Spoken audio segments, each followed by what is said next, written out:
Okay, so here we go with resistive inductive series circuits. Here we're going to change it up a little bit. So just a couple things to notice here. We're dealing with an AC power source. So we got 120 volts, 60 hertz. That's common to what we have here in Canada, North America really, 60, 50 hertz. We have a resistor of 6 ohms, inductor of 8 ohms. So unit 18 is where this can all be found in Delmars. So leading up to, so resistive inductive is something leading up to second level here. So we've done our trigonometry. So at this point, basically the rest of your time is going to be spent relentlessly solving triangles. So we have here, if we just consider this as a xy graph, we're starting to talk about vectors and things like that, but essentially what we have here is the resistor is set at angle 0, and the inductor is set at angle 90. And the Z, or this, the hypotenuse essentially, is the total value, whether it's going to be VA or whatever. So in this case it's Z, Z being our impedance. So we have here kind of an old saying, Eli the Iceman. So in an inductor, or with an inductor, the voltage leads the current. With a capacitor, the current leads the voltage. So we'll get a little more into that, but just to talk about some values here, so some notation. L is the inductor, R resistor, XL is the resistance of the inductor, Z is the impedance, the total resistance of the circuit. Watts, true power, can be P. VARs, known as volt amps reactive, and VA being volt amps, gives us our total power. So right here our value would be VA. Now to deal with our calculators, now I have a Sharp EL520X model. Any other model, I really don't know how you would convert it, so you have to look that up. But for this model, first step, if you press mode, press 3. When you press mode 3, it will show on your display right here, you'll see an XY in the corner. Then if you hit second function 8, and right above the 8 you'll see this symbol here, second function 8, and that will put you into polar form. So this is known as rectangular, and this is known as polar. As soon as you make that conversion, you're in polar form, and we'll be able to do a couple of calculations there. It's not necessary right now, but it'll just be part of how we solve these circuits. So here we can just start down the path of solving this circuit here. So this isn't to scale, it's not exact, but the idea of a magnitude of 8 is larger than a magnitude of 6. So what we have here is we have an angle right in here. And this is what's causing trouble in the circuit. The inductor is basically causing a problem here, but let's just do some math for now. So if we deal with the formulas here, in terms of algebra, you'd be looking at C equals the square root of A squared plus B squared. But for this circuit, we're going to say that Z is equal to the square root of R squared plus XL squared. So this would be this R here, XL would be is the inductor. So we have the Z is equal to 6 squared plus 8 squared, and then that will give us 10 ohms at an angle of, and then if we take opposite over adjacent, tan inverse gives us 53.1 degrees. So if we're going to do this now in polar, what we have is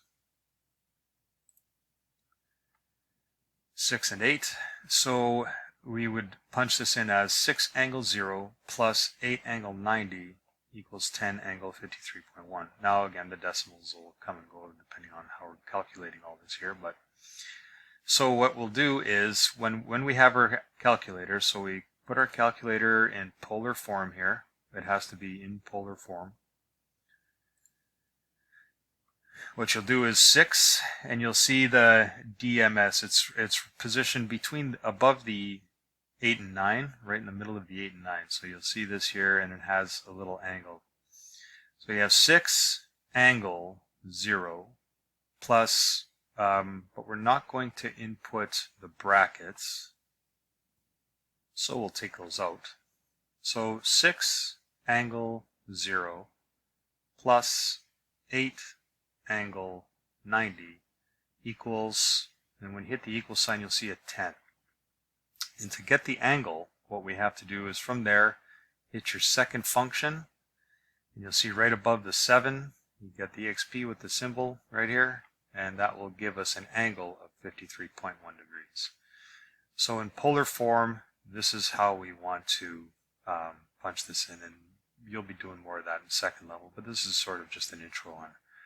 This is more about using your calculator than anything else.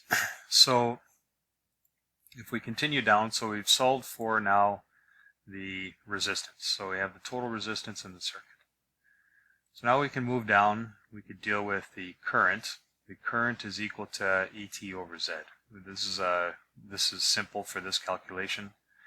120 volts at 10 gives us 12 amps. Now that is, and again, this is a series circuit, so both components are seeing the same current. So the 12 amps is IT, it's also the I through the resistor, and it's also the I through the inductor. So now for E, again, we're just getting into the formulas here. So this is more of a proof for just basically introducing you to the system. So again, the algebra, here we go. So ET, this would be ET equals to E through the resistor squared and E through the inductor squared.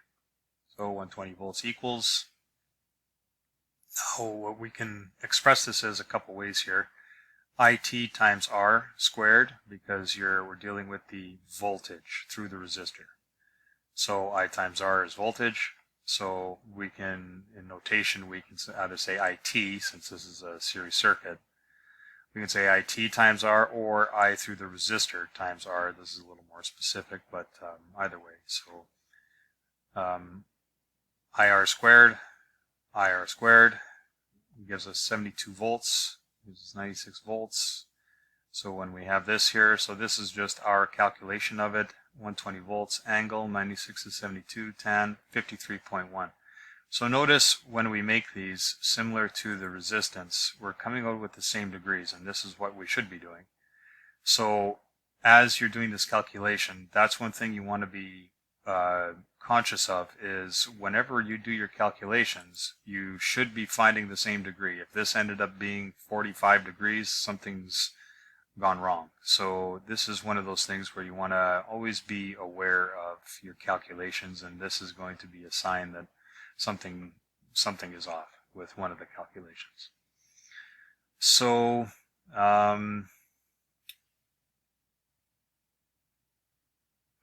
we have now, so polar, so 72 volts. So if we punch this in, 72 volts, angle 0. Now this is a nice way to double check your work, in case you had a mathematical error in here. Hopefully not here, but either way. So 72 volts, angle 0, 96 volts, angle 90 degrees, gives you 120 volts, angle 53.1. Now right here, notice that the voltages don't add up like a series circuit with only resistors. So we don't have 72 plus 96 does not equal 120. So that's something to notice about how these circuits work. That rule just no longer applies when we're dealing with inductive circuits.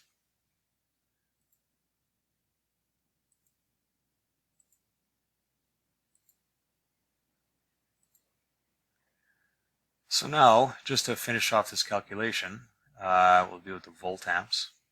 So voltamps, we can go through this a couple different ways, and there's going to be some varying numbers depending on decimals and things like that. But either way, the volt amps, we can do ET times IT equals 120 volts times 12 amps. Gives us 1440 volt amps. Now, students, they'll ask, well, why don't we just call it watts, since watts is volts times amps, or power. It's a little bit of terminology, again, as far as inductive loads, and we'll get into volt amps. But say, for example, transformers, we use the term kVA. But when we're dealing with inductors, volt amps is the language. When we're dealing with resistance, watts is sort of how we go, because this represents the watts, this represents the VARs. So, right, and you'll see that right here. So algebra is the same. VA equals P squared plus VAR squared to the square root of. So now we deal with true power. We have watts, which is the E through the resistor times the current through the resistor. Now here what we're using is the 72 volts from the previous calculation here, the 72 volts. So we got for the resistor 72, for the inductor 96. So we're using the 72 volts here. And again, notice I'm being a little more specific about the current. I could use IT here, but just for the sake of the current through the resistor, the current through the inductor, 72 volts, 12 amps gives us 864 watts.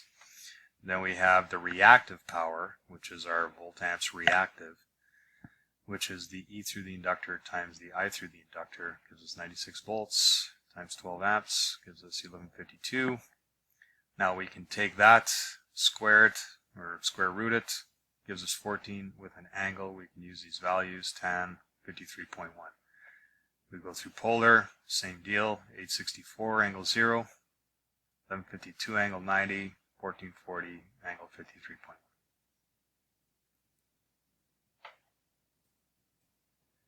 So now, just to finish it off, we'll deal with the power factor.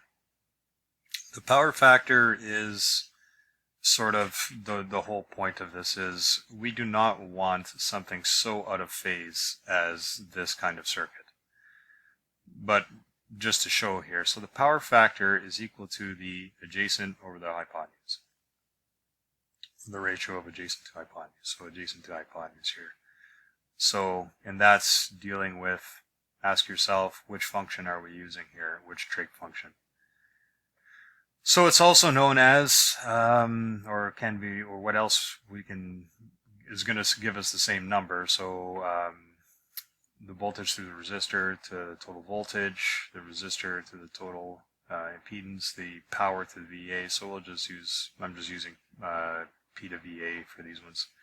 864 to 1440 gives us 0.6. So we've got a 60% power factor, and that is not good.